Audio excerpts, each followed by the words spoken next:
It was another tense day at the Supreme Court, where the stakes were high and the pressure even higher. The case on the docket was one that had been making waves in legal circles for weeks, and it was finally time for arguments to be heard. At the center of the storm was Jasmine Crockett, a young but seasoned attorney known for her sharp intellect and unwavering confidence. Despite her relatively short time in the legal field, she had already built a reputation for taking on the most challenging cases and coming out on top. This time, however, she was up against a giant of the Honorable Judge John Roberts, the Chief Justice of the Supreme Court. Judge Roberts, with his decades of experience and unwavering command of the courtroom, was expected to dominate the proceedings. From the very start, he tried to assert his authority. He began asking Crockett pointed questions, designed to throw her off balance. His tone was commanding, almost dismissive, suggesting that she was out of her depth. "Miss Crockett," he began,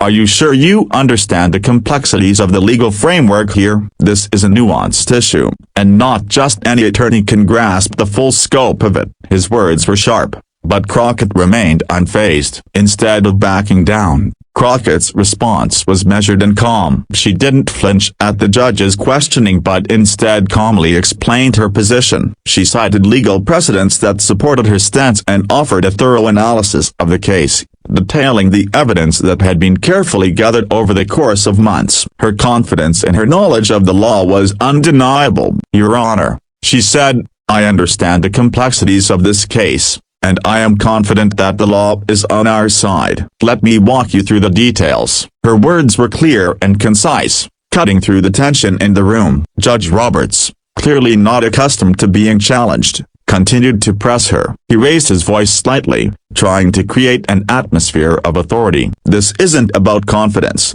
Miss Crockett, it's about understanding the intricacies of the law," he countered. But Crockett didn't waver. She calmly outlined the specific statutes that applied to the case and explained how they were relevant. She pointed out the flaws in the opposing counsel's arguments and offered alternative interpretations that were rooted in established legal principles. It was evident that she wasn't simply repeating legal jargon. She had a deep, nuanced understanding of the case. Despite her clear expertise, Judge Roberts seemed determined to undermine her. He continued with his line of questioning, this time casting doubt on the credibility of some of the key evidence that Crockett had presented. "Are you suggesting, Miss Crockett, that the evidence you've put forward is beyond reproach? Because I have some serious concerns about its validity," he said. Again, Crockett stood her ground. "Your Honor," she replied with unwavering poise, "the evidence we have is thoroughly vetted and supported by expert testimony. We've ensured its accuracy at every step." Her confidence was a stark contrast to the judge's increasingly agitated demeanor. The back and forth continued for several more minutes,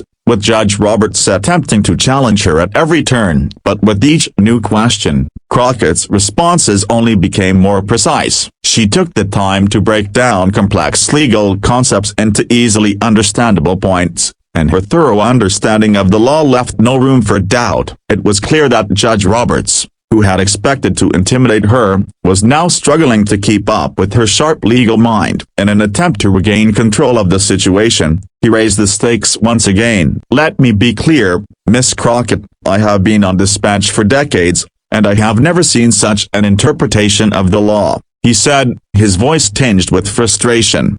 Crockett, however, remained calm and collected. "Your Honor, I respect your experience, but the law is not static, it evolves with the times," she said, her tone firm yet respectful. "What may have worked in the past does not always apply to the present circumstances, and in this case, the facts and the law are on our side." Her words were powerful, and they seemed to resonate with those in the courtroom who had initially doubted her. Even Judge Roberts, despite his resistance, could not deny the strength of her argument. He paused, clearly taken aback by her eloquence and the depth of her legal expertise. The tension in the courtroom was palpable as the exchange continued. Judge Roberts, now visibly flustered, attempted one final challenge. "Are you telling me that the long-established practices of this court are wrong?"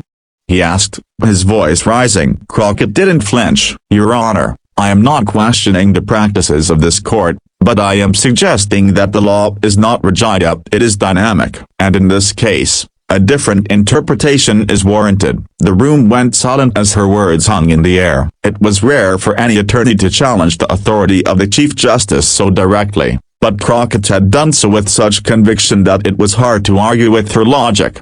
For a moment, Judge Roberts seemed to reconsider his stance. He paused, his eyes narrowing as he took in Crockett's argument. There was a flicker of recognition in his eyes, as if he realized that she was not just an attorney with a point to prove, but the legal expert in her own right. "I must admit, Miss Crockett, your interpretation is a broken bar unconventional," he said slowly, his voice now softer, "but it is also compelling." The courtroom, which had been holding its breath, exhaled in a collective sigh. For the first time in the session, Judge Roberts acknowledged that Crockett had earned his respect, not by backing down, but by standing her ground and proving her knowledge. As the proceedings continued, it became clear that Jasmine Crockett had emerged victorious, not just in the eyes of the court, but in the eyes of Judge Roberts himself. What had started as a confrontation between an experienced judge and a young attorney had turned into a display of legal brilliance. Crockett's ability to remain calm under pressure, combined with her in-depth understanding of the law, had forced Judge Roberts to reconsider his initial assessment. By the end of the session, it was clear that the judge had gained a newfound respect for Karen, not as someone to be underestimated, but as a formidable legal force in her own right.